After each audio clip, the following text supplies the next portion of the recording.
Picture this. You live in a small town, and everyone knows the local mortician. Mm-hmm. He's like a local hero, helps everybody out, always got a smile. Yeah. Then, bam, the sheriff finds a rich widow dead in the mortician's freezer. Oh, wow. Been there 9 months. While he's out there, Mr. Nice Guy. That's a twist. It's messed up, right?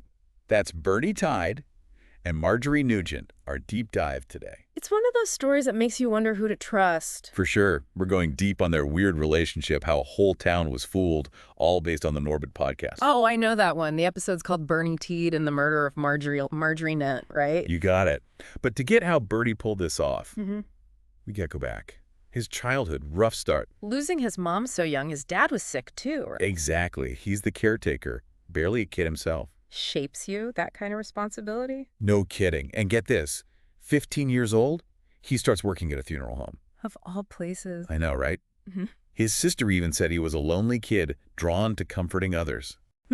Finding purpose, maybe, in a tough situation. And he was good at it, compassionate, sang beautifully at services, Yeah. even aced embalming. Makes you think, making the deceased look their best.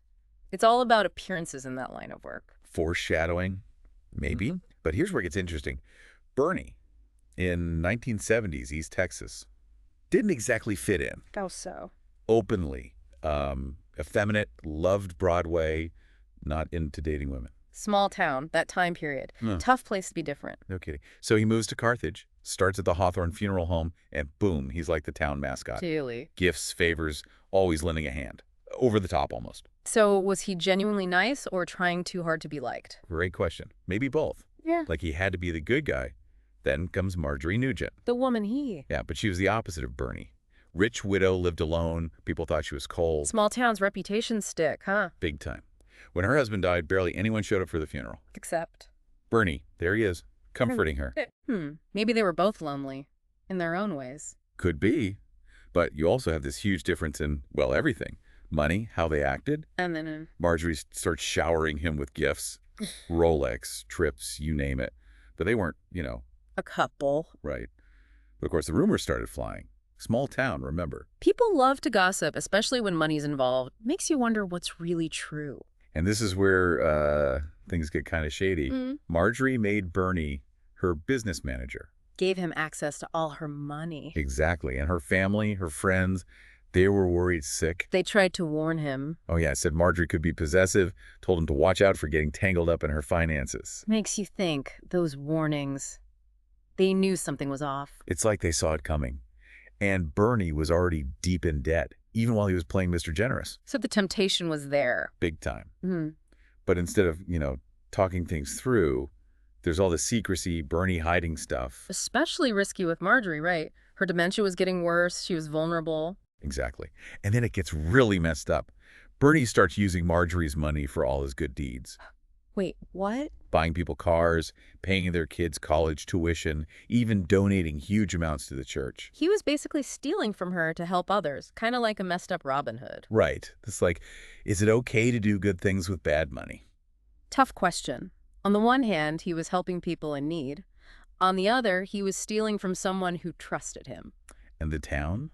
They had no clue. They just praised Bernie while Marjorie was nowhere to be seen. Sad, really. She was isolated, taken advantage of, and then silenced. And the town. They were blinded by all the good deeds.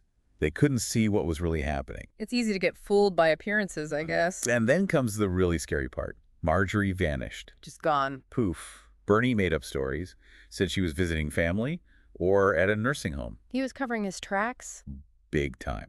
It wasn't until someone got worried and asked the police to check on her that the truth came out. And even then, it took them almost a month to actually go to her house. I know, crazy, right? Yeah. What if they'd gone sooner? Things might have been different. It's a reminder to, look out for each other, especially those who might need help. Absolutely. And when they finally got there, it was like a nightmare. What did they find?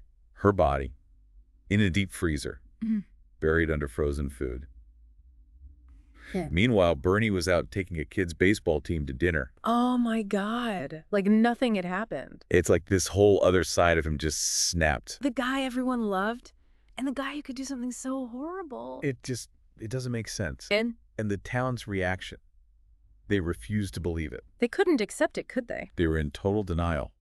Couldn't wrap their heads around it. It's hard to accept when someone you trust does something so awful. No kidding. At first, Bernie tried to play it cool, said Marjorie was kidnapped, but But the evidence. oh yeah. The investigators weren't buying it, especially after they searched his house. What did they find? Let's just say some personal videotapes turned up, stuff Bernie definitely wanted to keep secret back then. Makes you think about the times how people had to hide who they were. It's sad, right? The pressure to fit in. Absolutely. But anyway, back to the case. Right. So Bernie, under pressure, he cracks. Admits he shot Marjorie Shire? 4 times in the back with a rifle, the one she'd asked him to buy for. Get this, pest control. Wow. Chilling. And you know what gets me? He wasn't even, sorry, not at first. Real. He even bragged about wrapping her body in a linen sheet. Like, that makes it better. It's almost like he was disconnected from the reality of what he'd done. Totally. Like you kill someone, stuff them in a freezer for 9 months, and you're worried about the thread count. Wild. The human mind is a strange thing. But the town, how did they react to the confession? Still in denial. Called him a compassionate soul, even after they found out about the stolen money. Hundreds of thousands of dollars. Unbelievable. They were choosing to believe what they wanted, not the facts. It's crazy, right? Some folks even said Marjorie had it coming, that she was mean, so, you know. Blaming the victim. Classic. It shows how powerful a charming personality can be, how it can blind people to the truth. They had to move the trial to another county. That's how much people in Carthage were on Bernie's side. Wow. Imagine that, an entire town rallying behind a confessed murderer. It's a bit unsettling. No kidding. Yeah. At the trial, prosecutors showed the jury the crime scene photos, the video of them taking Marjorie's body out of the freezer. Must have been awful. Gruesome. Some jurors even had to leave the room.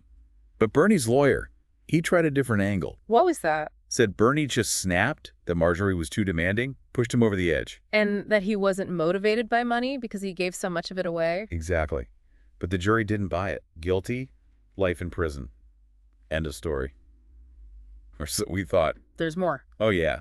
Fast forward about a decade, a movie comes out, Bernie, starring Jack Black. It's a dark comedy based on the case. A comedy about this case seems a bit off. Yeah, it got mixed reactions. Some people loved it, thought it was funny, while others were outraged. Like, how can you make light of murder? Tough call. True crime stories are tricky. Gotta be careful not to exploit the victims. But sometimes a movie or a book, it makes people look at things differently. And that's exactly what happened here. Some people in Carthage, after seeing Bernie, they started to doubt their own beliefs. Really? Like they saw him in a new light. Yep.